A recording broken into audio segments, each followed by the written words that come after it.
అందరికీ నమస్కారం. ఈరోజు ఉదయాన్నే చూడు ఎంతో కష్టపడి ఈరోజు టీచర్లు పాపం ఉదయాన్నే 4:30 గంటలకు వాళ్ళు ఇంట్లో లేచి ఈరోజు కళ్యాణదుర్గం వాళ్ళు ఎంతో అందరూ కూడా డిఎస్సికి సంబంధించిన టీచర్లు అందరూ కూడా ఎల్లో కర్నూలు ప్రోగ్రాం పెట్టుకోవడం అంటే వాళ్ళకి ఎంత మానసికమైన క్షోభ ఈ వైసీపీ గవర్నమెంట్ వైసీపీ వాళ్ళు కలిగిస్తున్నారో ఒకసారి చూడాలి. కూటమి ప్రభుత్వం ముఖ్యంగా నారా లోకేష్ బాబు గారు ఆయన కళ ఈ నిరుద్యోగ సమస్యను తీర్చాలనే కళతో 16,500 మంది టీచర్లకి ఏకకాలంలో అందరికీ కూడా సర్టిఫికెట్లు అందించి అందరినీ కూడా ఒకేసారి ఉద్యోగాల్లో చేర్చే విధంగా కూడా కృషి చేసిన ఘనత కూటమి ప్రభుత్వాన్ని. అందులో ముఖ్యంగా నారా లోకేష్ బాబు గారిది. దాని వెనుక చాలామంది ఐఏఎస్ ఆఫీసర్లు కూడా ఉన్నారు.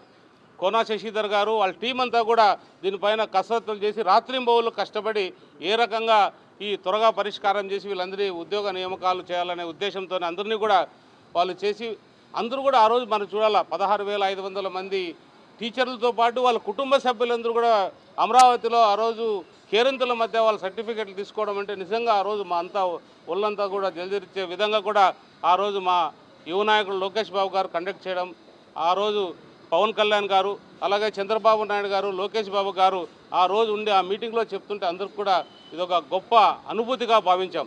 అలాంటి అనుభూతిని వీళ్ళు ఎంతో కష్టపడి ఈరోజు మారుమూల ప్రాంతాలైన ముఖ్యంగా కళ్యాణదుర్గంలో మారుమూల గ్రామాలు అవి, ఆ గ్రామాలకు కూడా బస్సు సౌకర్యాలు కూడా సరిగ్గా లేవు. అలాంటి చోట వీళ్ళు పోయి అక్కడ విద్యార్థులకి బోధిస్తుంటే చాలా గొప్పగానే భావించాలి. ఎందుకంటే అలాంటి అక్కడ విద్య అనేది చాలా తక్కువగా ఉంటుంది. అలాంటి పరిస్థితుల్లో వీళ్ళు వెళ్ళి బోధిస్తే చాలా రకాలుగా అక్కడ విద్యార్థులు కూడా చాలా ఇప్పుడు మనకి స్కూళ్ళలో చేరడం కూడా సంఖ్యాబలంగా బాగా పెరిగింది. అలాంటి సంఖ్య పెరగడానికి కారణం కూడా వీళ్ళే.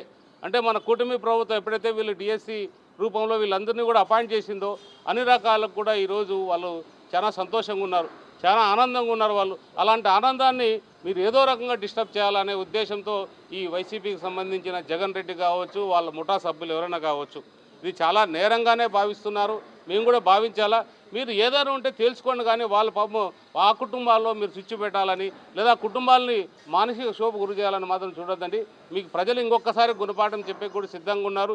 అన్ని డిఎస్సీలు కూడా ఇప్పటిదాకా మన రాష్ట్రంలో డిఎస్సీలు ఇచ్చిండే అన్ని రకాలు కూడా చంద్రబాబు నాయుడు ఉన్న ప్రభుత్వమే అన్నీ కూడా ఇచ్చిందని కూడా గుర్తుపెట్టుకోవాలా.